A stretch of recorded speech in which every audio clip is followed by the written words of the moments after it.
Alors, ce soir, effectivement, alors un comité HDA proactif pour accompagner les parents. Ce soir, ce qu'on veut vraiment, c'est de mettre en valeur les initiatives de ce comité qui est, selon moi, c'est quelques années, là, je suis là aussi, là, je considérais là, vraiment très actif et exceptionnel là, dans tout ce qu'on peut faire dans ce comité-là. Alors, évidemment, c'est pour les parents de jeunes qui ont des besoins spécifiques, une déficience, situation de handicap, des besoins spécifiques. Et là, bien évidemment, on est dans le cadre de la transition de l'école primaire vers l'école secondaire. Alors là, je vais être obligée de dérouler, je suis désolée, je ne sais pas pourquoi, j'ai toujours mes petits enjeux. Avant de partir, de continuer sur ce sujet-là, je vais juste rapidement vous expliquer ISEM, nous, bon, intégration sociale des enfants en milieu de garde, en service de garde, on intervient, c'est le seul organisme communautaire qui a une mission provinciale pour favoriser, faciliter l'intégration, l'inclusion des jeunes en milieu de garde, spécifiquement en service de garde scolaire, alors, comme je le disais, qui présentent une déficience, une situation de handicap ou des défis particuliers. ISEM, on fait partie, comme organisme communautaire, du comité HDA, du Centre de services scolaires des Grandes Seigneuries. Alors, c'est la chance qu'on a de pouvoir contribuer là, aux activités de ce comité. Alors, dans le fond, le souhait, comme je vous disais, c'est de mettre en valeur et de partager les initiatives des parents membres de son comité consultatif de parents ayant des enfants avec des besoins spécifiques. Alors, je veux juste vous dire qu'il y a beaucoup d'informations qui sont données dans le cadre de la transition vers de l'école primaire vers l'école secondaire. Il y a beaucoup d'informations qui vont être transmises et je cède la parole à André. Il y avait des questionnements plus spécifiques qui nous ont amenés à réfléchir sur comment accompagner cette transition.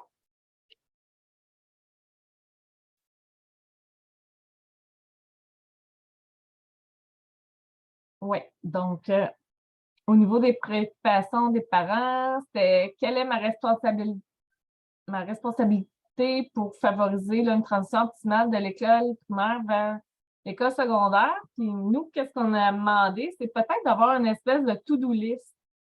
Qu'est-ce que nous, comme parents, on veut transmettre aux professeurs quand on transfère d'une école à l'autre, d'un professeur à l'autre, d'une classe à l'autre? Puis, qu'est-ce que lui, le professeur, voudrait savoir sur notre enfant? Parce que des fois, soit qu'on n'est pas préparé ou on est trop préparé.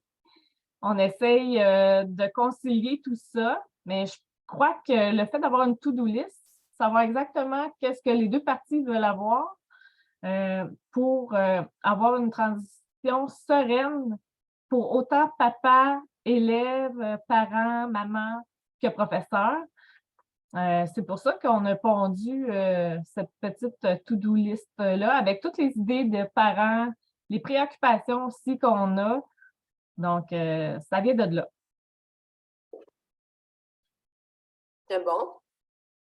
Alors, dans le fond, il y avait aussi, bon, c'est quoi que je dois prioriser dans tout ça. Fait que là, Elisabeth, si tu veux bien, dans le fond, juste un peu avant, on se disait, bon, bien, les démarches préalables, là, bon, à partir du projet, du portrait du jeune, ce qu'on veut retrouver, dans le fond, quand André disait c'est quoi nos préoccupations, puis qu'est-ce qu'on veut partager, bien, on veut présenter nos jeunes à partir, bon, ses forces, ses défis, le dossier, les particularités, leurs besoins.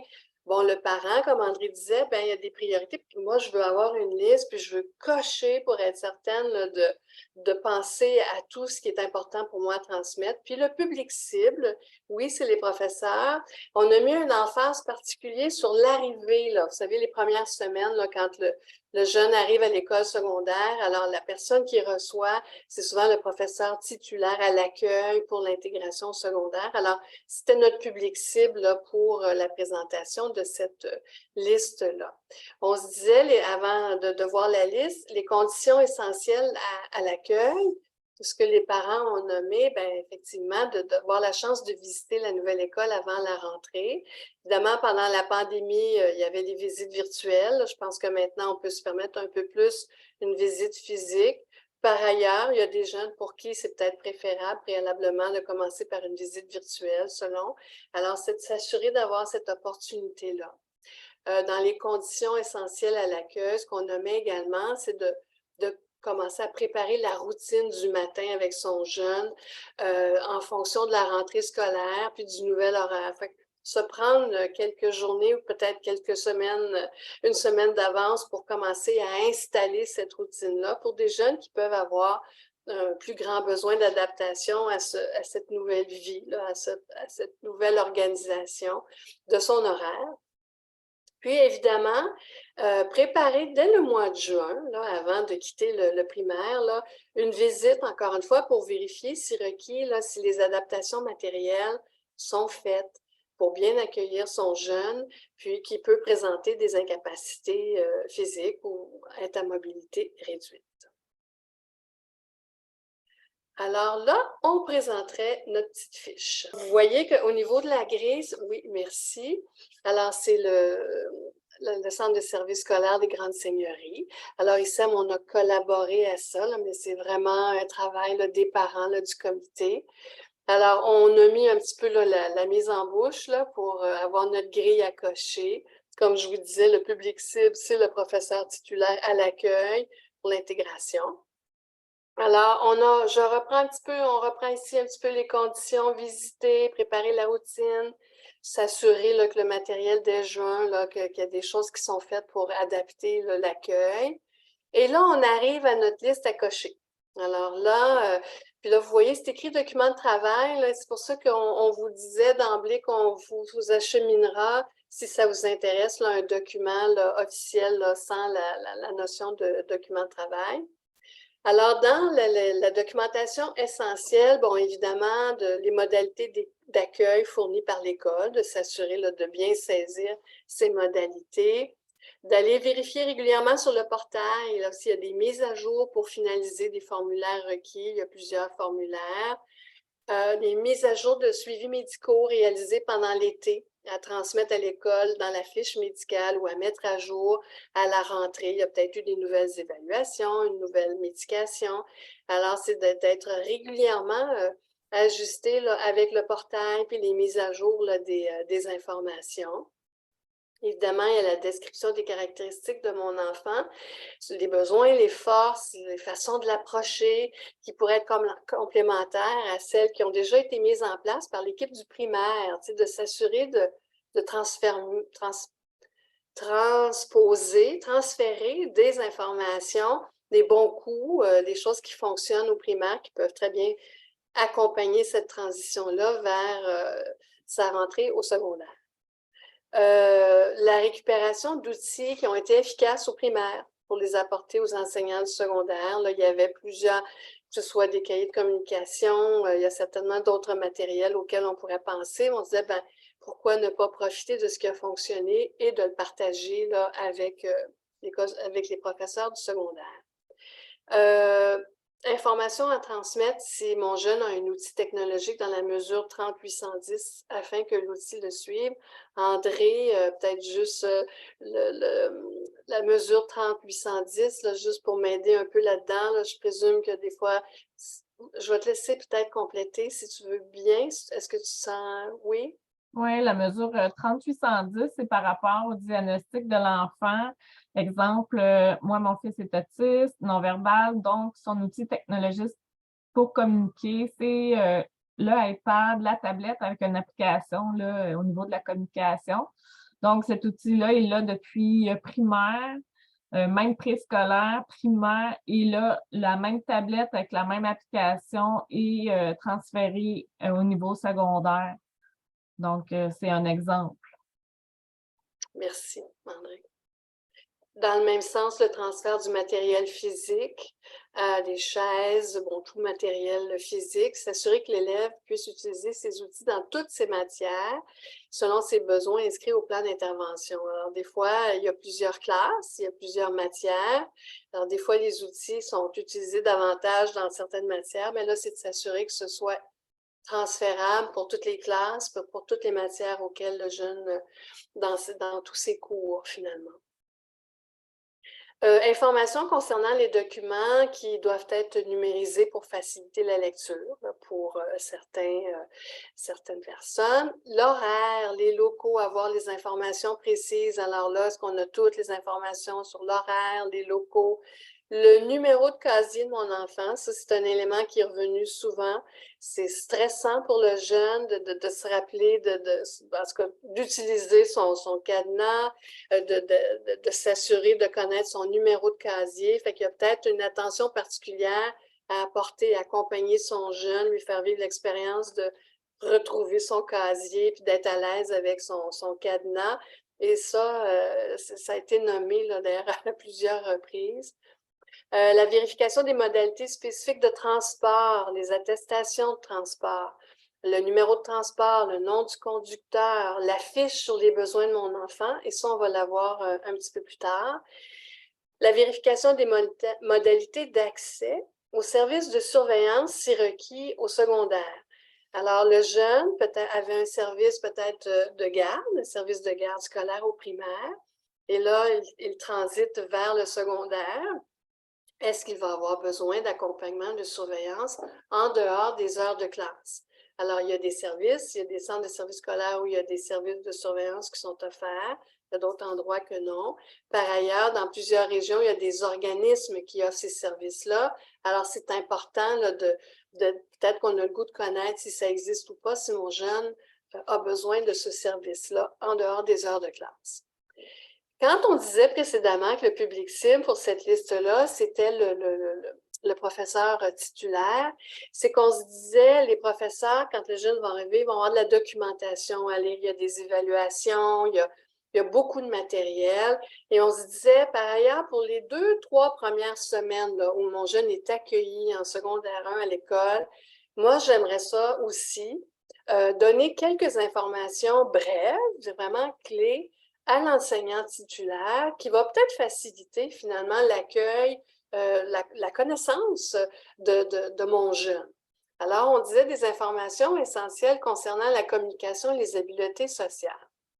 Évidemment, il y a des rapports qui sont remis, il y a des évaluations qui sont faites. Fait que c'est pas de réinscrire, puis vous voyez, on a mis vraiment un petit espace pour dire des éléments clés. Tu sais, par exemple, mon jeune utilise des pictos. Si vous utilisez tel matériel, bien, ça va faciliter la communication, puis ça va être facilitant pour l'accueil également. Mon jeune a de la difficulté à percevoir les menaces ou à comprendre, bon, ben, je vous donne tel truc pour que vous arriviez à vous comprendre et ça facilite toujours son intégration. Mon jeune est une personne réservée, il doit utiliser son portable dans tel contexte. Alors, c'est vraiment quelques informations essentielles pour faciliter cet accueil. Au niveau de l'orientation, de la sécurité, de l'environnement, c'est la même chose. On disait, bon, est-ce que c'est important de dire aux professeurs titulaires, écoutez, pour les premiers mois, de choisir une place stratégique, c'est préférable en arrière, en avant. Bon, selon les caractéristiques du jeune, vous donnez cette information-là. Une proposition d'être jumelé peut-être avec un autre élève de l'école pour s'orienter adéquatement, retrouver son casier plus facilement. Bon, c'est ce que je viens de nommer aussi. Et informations spécifiques à quelques matières scolaires. Vous disiez, bon, dépendamment des cours, le sport, l'art plastique, ben, donner quelques informations. Mon jeune est vraiment sensible à du bruit ambiant, accepte difficilement de se salir les mains dans des travaux d'art plastique. Il y a de la difficulté avec certains éléments d'imprévisibilité. Alors, juste des éléments essentiels qui vont faire en sorte que, on va avoir un peu plus d'informations rapidement, le temps qu'on lise toute l'information par la suite là, concernant le jeune qui arrive à l'école secondaire. André, est-ce que quelque chose que tu voudrais rajouter par rapport à ces éléments? C'est très complet. Rien à rajouter. Alors voilà, on a vu donc notre fiche pour la transition. Alors ça, on a nommé, on l'a vu. Maintenant, la fiche transport. Alors, un petit peu dans le même sens, et là, c'est davantage André là, qui va présenter cette belle initiative. Ça a été un dossier qui a été travaillé pendant plusieurs comités. Alors, évidemment, l'objectif, là aussi, c'est le souci de transmettre l'information prioritaire pour le transporteur pour le conducteur. Puis de cette façon-là, ben, ça permet un meilleur suivi, puis on se sent un peu plus en sécurité aussi quand on sait que le conducteur a toutes les informations essentielles. Puis évidemment, lors de situations non prévues, de changements significatifs, il y a une tempête de neige. D'ailleurs, il y a plusieurs exemples qu'on peut donner à ce niveau-là. Alors là, je laisserai André présenter la fiche transport. Alors, Elisabeth, on peut mettre... Donc, la fiche transport, en fait, ça a été une initiative, étant donné que, bon, le service de transport scolaire, on est beaucoup buté à des chauffeurs qui changent souvent ou peu importe. Puis, on a des élèves aussi qui sont pas capables de parler. Ils sont pas capables de nommer où est-ce qu'ils peuvent rester, leur adresse, leur numéro de téléphone, etc. Puis, je trouvais que c'était comme un peu une police d'assurance à mettre dans le sac à dos, juste en cas. C'est une fiche qu'on a montée de façon à ce que le parent, volontairement, pas de façon obligatoire, puisse remplir. Donc, il y a le nom, prénom de l'enfant, la date de naissance, le nom de l'école et de l'enseignant. L'adresse de départ, il y en a qui iraient chez papa, l'autre qui irait chez maman, peu importe. Donc, l'adresse de départ, l'adresse de retour, numéro de téléphone en cas d'urgence.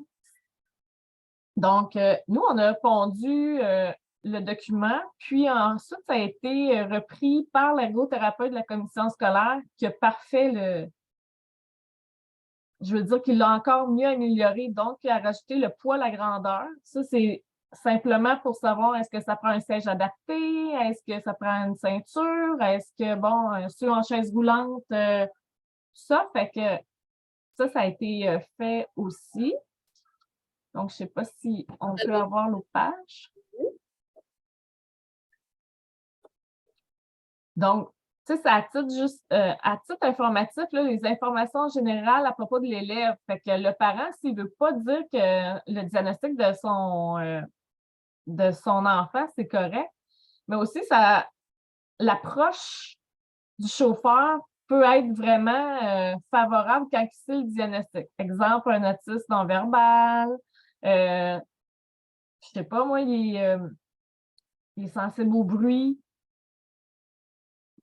puis le chauffeur met la radio sans le savoir, etc. Fait que là, plus qu'on voit l'information générale à propos de l'élève, c'est ça. Ensuite, comportement en transport. Es-tu calme? Es-tu agité? Est-ce qu'il voit bien? Tu sais, descendre les marches, monter les marches, etc. Le niveau d'autonomie. Est-ce que c'est facile d'exprimer ses besoins? Il y en a qui ne parlent pas, il y en a qui sont capables de marcher seuls, il y en a qui ont besoin d'aide pour débarquer de l'autobus, exemple. Il y en a qui sont en fauteuil roulant. Puis, c'est ça. Des petites adaptations pour le confort dans le transport, ben c'est ça. Parler doucement, allumer la radio. Il y en a qui adorent la musique, il y en a qui n'aiment pas la musique. Des fois, on n'a pas un taxi pour un élève non plus.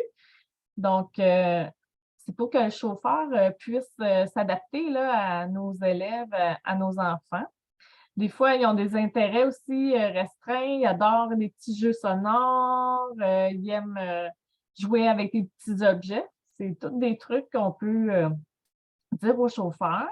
Et nous, comme parents, on a la responsabilité aussi de mettre peut-être un petit jouet dans le sac à dos ou un petit Game Boy, etc., pour que la vie en transport scolaire soit agréable, autant pour l'élève que pour le chauffeur.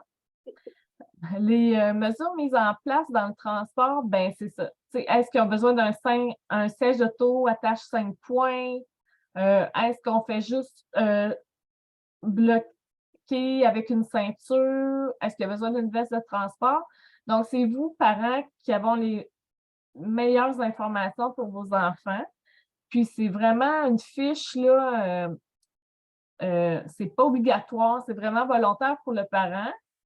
Moi, ma préoccupation, c'était, étant donné que mon fils est non-verbal, s'il arrive quoi que ce soit, il ne pourra jamais dire, tel numéro de téléphone, appeler maman, papa, le nom de papa, maman. Donc, moi, c'était une sécurité pour moi et pour d'autres parents aussi d'avoir cette fiche-là. Exemple, on a eu une grosse tempête le 13 janvier dernier. Au lieu que ça prenne 15 minutes le retour à la maison, ça a pris 2 heures. Donc, tu sais, moi-même, ça m'a pris 4h30 à revenir à la maison. Donc, la fiche de transport a été très utile pour la chauffeur. Trouver les numéros de téléphone des parents, où aller porter l'enfant en cas d'urgence, etc. Je pensais jamais que ça allait être utile cette année, mais finalement, on l'a utilisé. J'étais bien contente de l'avoir dans le sac à dos. C'était ma question, André, parce que ça fait quand même quoi, plus d'1 an là, maintenant que la fiche, c'était ma question. Là, effectivement, ça a été utile. Là, c'est vraiment. Oui, Oui, vraiment. oui. Puis les conducteurs, eux, ils doivent trouver que c'est facilitant aussi, là. Bien, tout à fait, mais encore faut-il qu'il soit avisé qu'il y ait la fiche. D'accord. On va revenir parce que j'ai vu des questions, fait qu'on va y revenir aussi. Alors, dans le fond, on est rendu à la fin. Si vous avez des questions, on va pouvoir répondre. Alors, comme vous voyez, c'est vraiment à l'initiative du Centre de services scolaires des Grandes Seigneuries. ICEM, nous avons collaboré. Vous voyez ici une petite partie, là, place à l'école. Là, j'en profite parce qu'on parlait un petit peu plus tôt dans la to-do list, comme on nommait, pour la transition vers le service de garde scolaire, vers les services de surveillance en dehors des heures de classe. Il faut savoir que ça, on essaie de faire un travail aussi à ce niveau-là, tant par ICEM. ICEM, on accompagne les services de garde et peut-être des services de surveillance. Et place à l'école, on a un outil pour les parents, une to-do list, aussi, je dirais une fiche de planification qu'on souhaite donner aux parents à partir de la 5e année au primaire, sachant que le jeune, dans 1 an et demi, va aller au secondaire, puis qu'il faut penser à un service d'accompagnement dehors des heures de classe. On a une fiche d'information à cet effet-là pour les parents. Donc, si jamais il y a un intérêt aussi pour cette fiche-là, ça peut être intéressant. Puis c'est ça, ici à mes places à l'école, ben nous, on a un mandat provincial. Mais je remercierai et je remercie régulièrement le Centre des Grandes Seigneuries de pouvoir contribuer à ces initiatives-là. C'est vraiment une belle opportunité, puis ça se fait avec beaucoup de plaisir aussi.